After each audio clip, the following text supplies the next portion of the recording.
Hello साथियों, स्वागत है पॉलिटी सीरीज़ में। यहाँ पे हम डिस्कस कर रहे हैं पॉलिटी से 500 बेस्ट एमसीक्यूज़ और साथ ही पढ़ रहे हैं हमारे संविधान में जो महत्वपूर्ण आर्टिकल्स हैं उनके बारे में, और साथ ही पढ़ रहे हैं जो भी अमेंडमेंट हुए हैं, जो भी संशोधन हुए हैं हमारे संविधान में उनके बारे में।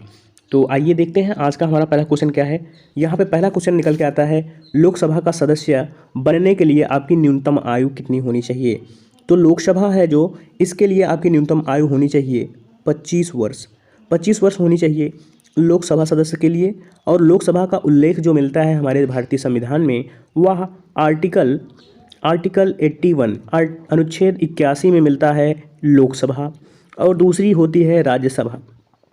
राज्यसभा का उल्लेख मिलता है हमारा आर्टिकल 80 में, अनुच्छेद 80 में मिलता है राज्यसभा का उल्लेख। तो राज्यसभा का उल्लेख आर्टिकल 80 में और आर्टिकल 81 में जो है मिलता है लोकसभा का उल्लेख। और तीसरी होती है हमारी संसद। तो संसद की संरचना कैसी होगी, इन सब का वर्णन मिलता है आर्टिकल 79 में। ये तीन चीज़ें इंपॉर्टेंट हैं यहाँ से। तो हमारा जो राज्यसभा है इसके लिए आपकी एज होनी चाहिए, एज आपकी 30 वर्ष होनी चाहिए। यहाँ पे राज्यसभा के लिए 30 वर्ष और लोकसभा के लिए 25 वर्ष, याद रखें। चलिए देखते हैं नेक्स्ट क्वेश्चन। नेक्स्ट क्वेश्चन है, 14वीं लोकसभा की कुल निर्वाचित सदस्यों की संख्या कितनी रही। तो 14वीं लोकसभा जो हुई थी उसमें जो निर्वाचित सदस्य थे उनकी संख्या थी 543, यानी ऑप्शन नंबर बी 543 थी 14वीं लोकसभा। इस समय कौन सी चल रही है, तो इस समय चल रही है 17वीं लोकसभा। 17वीं लोकसभा चल रही है इस समय।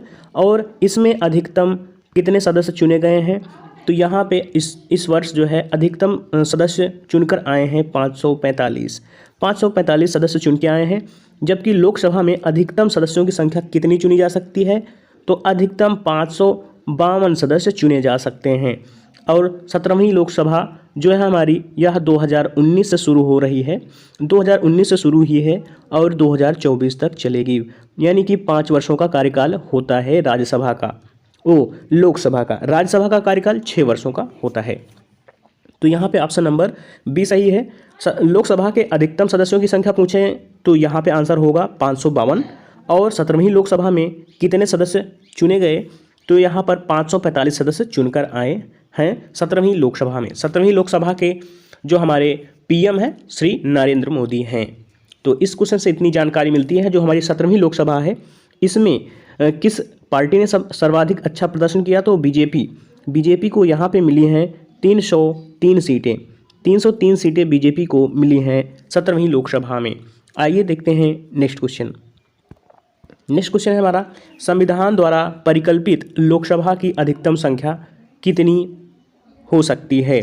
तो कितनी हो सकती है अभी हमने ऊपर बताया है आपको। ऑप्शन है आपके 545 हो सकती है, 550, 552 या फिर 535। तो लोकसभा जो है हमारी उसमें अधिकतम सदस्य कितने हो सकते हैं, तो उनकी संख्या 552 हो सकती है अधिकतम। लेकिन 2019 में जो हमारी 17वीं लोकसभा बनी है उसमें कितने सदस्य चुने कर आए हैं, तो उसमें जो है 545 सदस्य चुनकर आए हैं। मोस्ट इम्पॉर्टेंट है, 545 सदस्यों की लिए जो है यहाँ पे जगह है। और यहाँ पे लोकसभा की बात हो रही है, साथ ही बात करते हैं राज्यसभा। तो राज्यसभा जो है इसमें कितने अधिकतम सदस्य हो सकते हैं, तो राज्यसभा में 245 अधिकतम सदस्य हो सकते हैं। और राज्यसभा का कार्यकाल 6 वर्षों का होता है, जबकि लोकसभा का कार्यकाल 5 वर्षों का होता है, याद रखें। नेक्स्ट क्वेश्चन डिस्कस करते हैं अब। नेक्स्ट क्वेश्चन हमारा, केंद्र शासित प्रदेशों से लोकसभा में कितने सदस्य चुनकर आते हैं। तो केंद्र शासित प्रदेश जो हैं इस समय कितने हैं, तो इस समय 2020 में अभी जो है 8 केंद्र शासित प्रदेश हैं, 8 केंद्र शासित हैं और 28 यहाँ पे राज्य निकल के आते हैं, यानी फुल राज्य का दर्जा इन्हें मिला हुआ है। तो 28 राज्य और 8 केंद्र शासित प्रदेश हैं। और जो हमारे राज्य हैं यहाँ से लोकसभा के लिए कितने सदस्य चुने जाते हैं, तो लोकसभा के लिए यहाँ पर चुने जाते हैं 530 सदस्य। 530 सदस्य जो है इन 28 राज्यों से चुनकर आते हैं और 20 सदस्य केंद्र शासित प्रदेश से चुनकर आते हैं। तो यहाँ पे आपका राइट आंसर कौन सा होगा, ऑप्शन नंबर बी होगा। इसके बाद जो है दो सदस्य वह एंग्लो इंडियन नियुक्त किए जाते हैं। एंग्लो इंडियन 2 सदस्य एंग्लो इंडियन होते हैं, जिनको जो है एंग्लो इंडियन की प्रथा को 25 जनवरी 2020 में समाप्त कर दिया गया। 25 जनवरी, ध्यान दें, एंग्लो इंडियन की जो नियुक्त करने की है प्रथा, वह राष्ट्रपति के द्वारा नियुक्त किए जाते थे, लेकिन इन्हें 25 जनवरी 2020 में ख़त्म कर दिया गया, यानी अब एंग्लो इंडियन नियुक्त नहीं किए जाते हैं। तो यहाँ पे सारे इंपॉर्टेंट फैक्ट्स डिस्कस कर लिए हैं। नेक्स्ट क्वेश्चन की ओर बढ़ते हैं।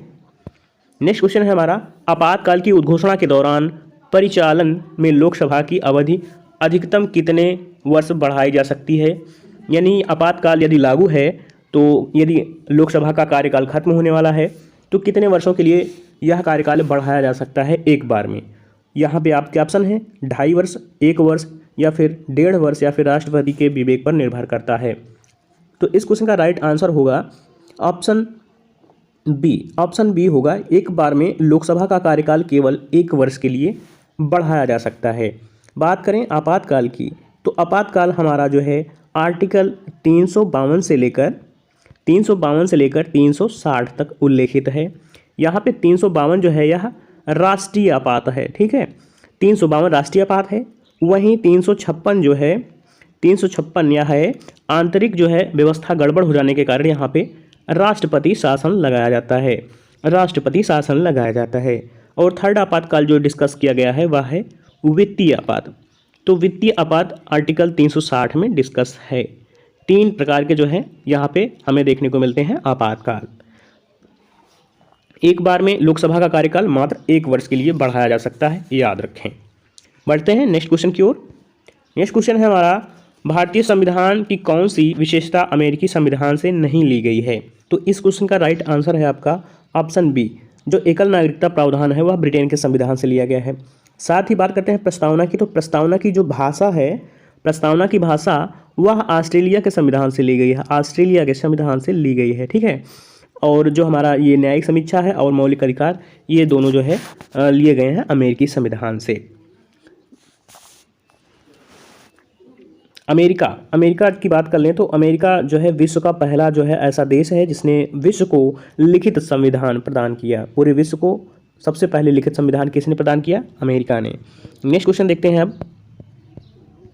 नेक्स्ट क्वेश्चन हमारा, संविधान के संशोधन के लिए प्रक्रिया का प्रारूप जो है कहाँ से लिया गया है? यदि संविधान में संशोधन करना है तो वह प्रक्रिया जो है वह किस देश के संविधान से ली गई है?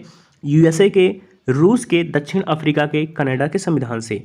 तो राइट आंसर होगा संविधान संशोधन की प्रक्रिया हमारा ली गई है दक्षिण अफ्रीका के संविधान से ली गई है।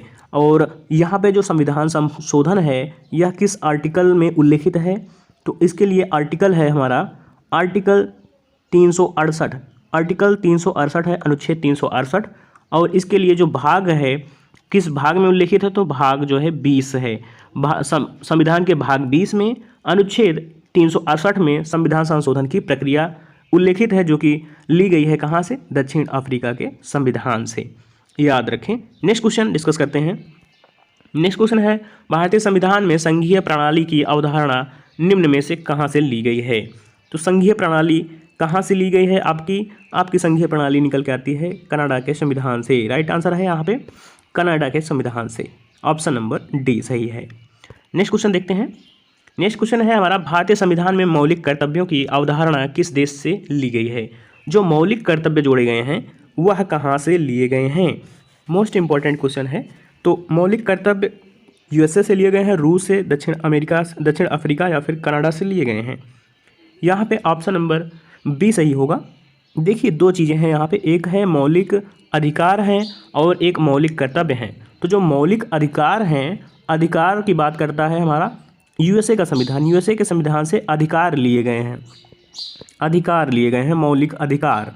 और जो रूस है यहाँ से कर्तव्यों की अवधारणा ली गई है, यानी एक भारतीय नागरिक को क्या कर्तव्य होने चाहिए उसके राष्ट्र के प्रति, उसकी भावना ली गई है। मौलिक कर्तव्यों का उल्लेख हमारा जो है यह कहाँ से लिया गया है? तो रूस के संविधान से लिया गया है।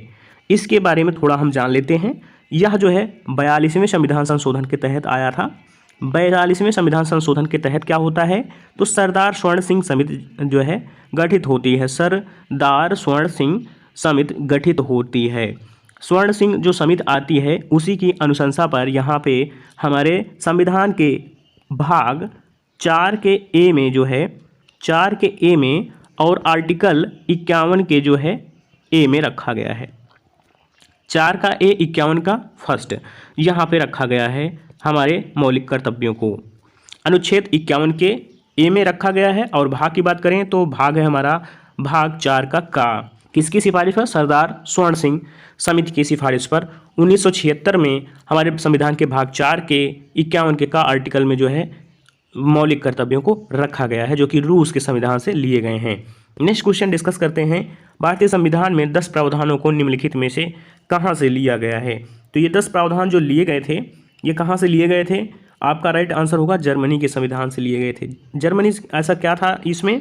तो इसमें था जो हमारा राष्ट्रीय आपात लगता है तो उस समय राष्ट्रपति की क्या शक्तियाँ होनी चाहिए उनका उल्लेख जो है इसके तहत किया गया था। आपातकाल के समय राष्ट्रपति की जो मौलिक अधिकार संबंधी यानी मौलिक अधिकार जो है स्थगित कर दिए जाते हैं, वहाँ पे आर्टिकल 21 यही केवल जो है एक्टिव रहता है, यानी प्राण एवं दैहिक स्वतंत्रता का अधिकार एक्टिव रहता है, बाकी सारे जो है मौलिक अधिकार खत्म कर दिए जाते हैं राष्ट्रपति चाहे तब। तो उसी का उल्लेख जो है ये कहाँ से लिया गया है? जर्मनी के संविधान से। नेक्स्ट क्वेश्चन देख सकते हैं। नेक्स्ट क्वेश्चन है भारतीय संविधान का कौन सा अनुच्छेद राज्य की परिभाषा बताता है यहाँ पे? तो राज्यों की परिभाषा से संबंधित तो यहाँ पे आपका ऑप्शन जो है ऑप्शन डी जो है ऑप्शन डी अनुच्छेद 12 जो है यह मूल अधिकारों के परिप्रेक्ष्य में बात करता है राज्यों के लिए।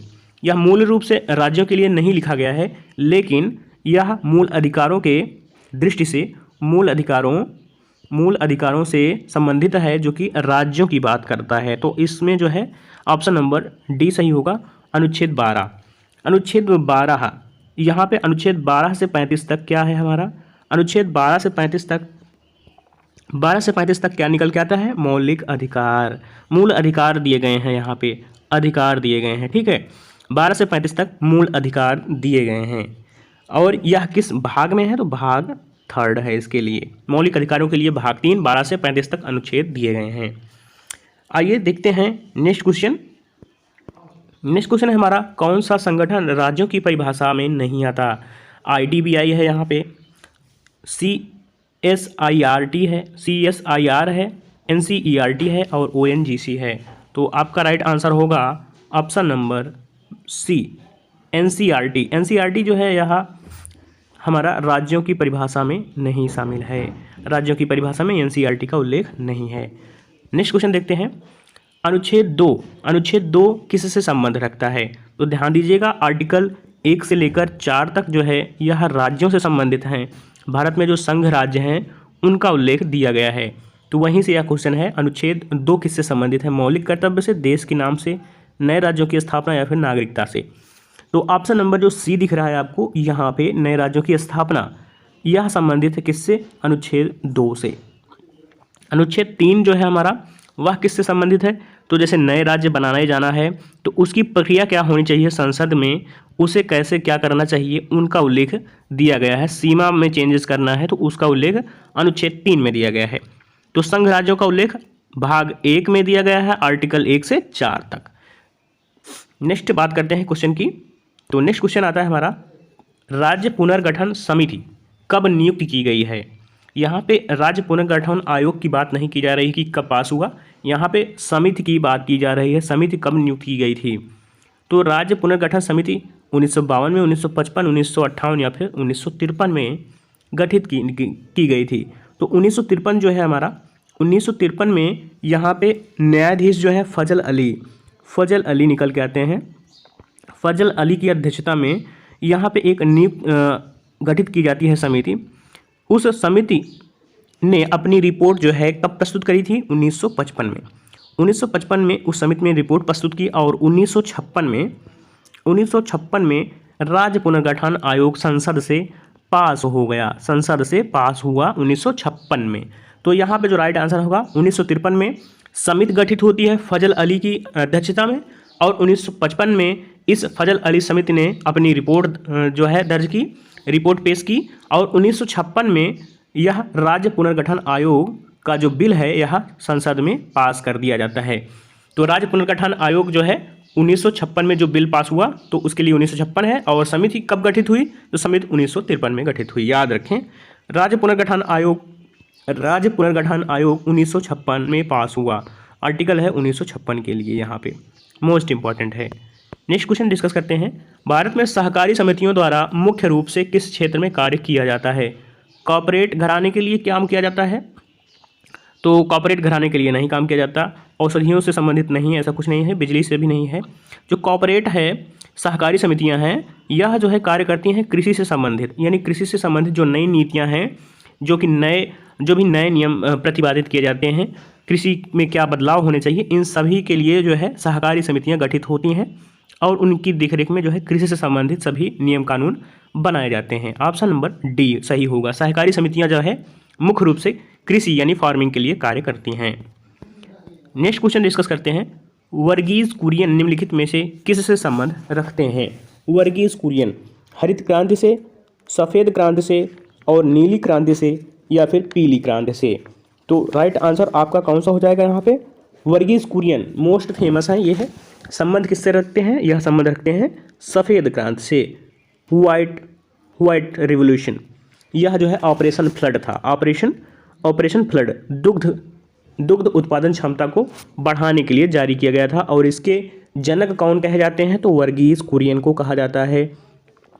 फ्लड रिवोल्यूशन का जनक कहा जाता है वर्गीज कुरियन को, सफ़ेद क्रांति का जनक कहा जाता है। यह क्रांति कब स्टार्ट हुई थी? तो 1970 में दुग्ध क्रांति होती है। दुग्ध क्रांति मोस्ट इंपॉर्टेंट है। दुग्ध क्रांति यानी ऑपरेशन फ्लड आता है 1970 में। किसके द्वारा? तो वर्गीज कुरियन के द्वारा। वर्गीज कुरियन यहाँ पे प्रमुख व्यक्ति निकल के आते हैं। इनके प्रयासों से यह जो है सफल रहा था। नेक्स्ट क्वेश्चन है, राष्ट्रीय दुग्ध दिवस कब मनाया जाता है? आपके ऑप्शन है 25 नवंबर, 2 दिसंबर, 26 नवंबर, या फिर 24 अक्टूबर। तो जो दुग्ध दिवस है यह सेलिब्रेट किया जाता है 26 नवंबर। 26 नवंबर को क्यों सेलिब्रेट किया जाता है?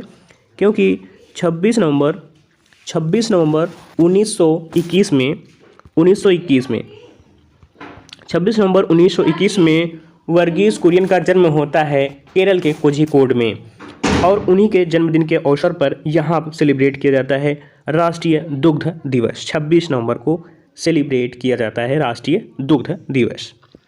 नेक्स्ट क्वेश्चन डिस्कस करते हैं। कौन भारत में सहकारी संघ नहीं है? सहकारी संघ कौन सा नहीं है इसमें? नेफेड। नेफेड क्या कार्य करता है? तो नेफेड जो है यह कृषि उत्पाद जो हैं उनकी बिक्री बढ़ाने के लिए कार्य करता है। नेफेड, इसकी स्थापना कब होती है? 1958 में होती है। उत्पादों की बिक्री बढ़ाना, बिक्री से संबंधित है नेफेड, बिक्री को बढ़ाना यहाँ पे इसका मूल उद्देश्य होता है। उसके बाद इफ़को क्या है? यह जो है रासायनिक उर्वरक बनाती है, यानी दुनिया का सबसे बड़ा यह जो है सहकारी संस्थान है। यह इफ़को जो है दुनिया का सबसे बड़ा सहकारी संस्थान है। इसे कब फाउंड किया गया था? 1967 में। 1967 में इसे फाउंड किया गया था इफ़को को। यहाँ पे 60 किसानों के द्वारा जो है इफ़को की स्थापना होती है 1967 के अंतर्गत, और यहाँ पे बनाया जाता है रासायनिक उर्वरक। नेक्स्ट है मदर डेयरी। मदर डेयरी जो है यह एक निजी संस्था है यहाँ पे।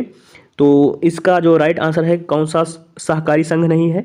तो सहकारी संघ वह होते हैं जो कि विभिन्न लोगों के द्वारा या कि विभिन्न ऑर्गेनाइजेशन के द्वारा बनाए जाते हैं, और वह जो है निःशुल्क अपनी सेवा प्रदान, निःशुल्क मतलब हो गया कि वह बिना किसी की सहायता से स्वयं का एक समूह चलाते हैं जो कि समाज सेवा के लिए अच्छा होता है। तो डेयरी जो है यह एक निजी व्यक्ति के हाथों चलने वाला है। तो मदर डेयरी यहाँ पे राइट आंसर होगा। जबकि नेफेड जो है इसकी स्थापना 1958 में होती है। यह कार्य करता है बिक्री को सुधार करने के लिए, रासायनिक और जो हमारे प्रोडक्ट हैं कृषि उत्पाद से संबंधित उनके बिक्री को कैसे बढ़ाया जाए उसके लिए नेफेड कार्य करने वाली एक संस्था है। तो यह भी एक सहकारी संघ है। इफ़को कंपनी है 1967 में कुछ किसानों ने मिलकर इसे शुरू किया था। तो सहकारी संस्था हो गई यहाँ पे, क्योंकि बहुत सारे किसानों ने मिलकर शुरू किया था, और आज यह विश्व की सबसे बड़ी सहकारी ध्यान दीजिएगा, सबसे बड़ी सहकारी संस्था है विश्व की। तो इफ़को सबसे बड़ी सहकारी संस्था है विश्व की। नेक्स्ट आता है मदर डेयरी। मदर डेयरी क्या कार्य करता है? तो मदर डेयरी एक निजी संस्थान है जो कि दूध उत्पादन जो है बिक्री के लिए जो है जारी करता है, उत्पादित करता है। इसकी स्थापना कब होती है मदर डेयरी की? तो मदर डेयरी आता है 1974 में।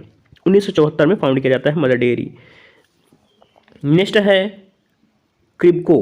तो क्रिब्को जो है यह क्या कार्य करता है? क्रिब्को, तो क्रिब्को का कार्य है यूरिया जो आती है इसका उत्पादन करना क्रिब्को का कार्य है, कृषि को जो है आवंटित करने के लिए। तो यहाँ पे जो राइट आंसर है आपका वो तो फिलहाल सी है right answer, option number C सही है यहाँ पे, option number C. Next question देखते हैं। नेक्स्ट क्वेश्चन है निम्नलिखित में से कौन भारत में सहकारी संस्थान नहीं है? तो ये तो क्वेश्चन हमने डिस्कस कर लिया है। यहाँ पे मदर डेयरी जो है सहकारी संस्थान नहीं है। और विश्व का सबसे बड़ा सहकारी संस्थान इफ़को है हमारा। इफ़को विश्व का सबसे बड़ा सहकारी संस्थान है, विश्व का सबसे बड़ा जो है सहकारी संस्थान है। नेक्स्ट क्वेश्चन देख लेते हैं। मैंने एक सपना देखा था, यह पुस्तक किसने लिखी है? मैंने एक सपना देखा था, यह पुस्तक लिखने वाले कौन हैं? तो मैंने एक सपना देखा था, यह पुस्तक लिखी गई है वर्गीज कुरियन के द्वारा। वर्गीज कुरियन, इनके जन्मदिन यानी 26 नवंबर के दिन दुग्ध दिवस मनाया जाता है, राष्ट्रीय दुग्ध दिवस मनाया जाता है। इनका जन्म कहाँ हुआ था? केरल के कोझिकोड में इनका जन्म हुआ था, केरल के कोझिकोड में। और जो 1921 में हुआ था इनका जन्म, 1921 में हुआ था। ऑपरेशन फ्लड चलाया था इन्होंने, अपना महत्वपूर्ण योगदान दिया था। 1970 में ऑपरेशन कौन सा चलाया गया था? ऑपरेशन फ्लड यानी सफ़ेद क्रांति चलाई गई थी। और इनके द्वारा लिखित पुस्तक है मैंने भी एक सपना देखा था। तो यहाँ पे आज के क्वेश्चन समाप्त होते हैं। आपको कैसा लगा यह वीडियो? यहाँ पे हमने जो भी क्वेश्चन है उनसे संबंधित जो भी आर्टिकल है हमारे संविधान में या कि जो भी जरूरी आवश्यक तत्व हैं उनको हमने डिस्कस किया है। तो प्लीज़ हमारे वीडियो को लाइक करें, शेयर करें और चैनल को सब्सक्राइब करें। Thanks for watching.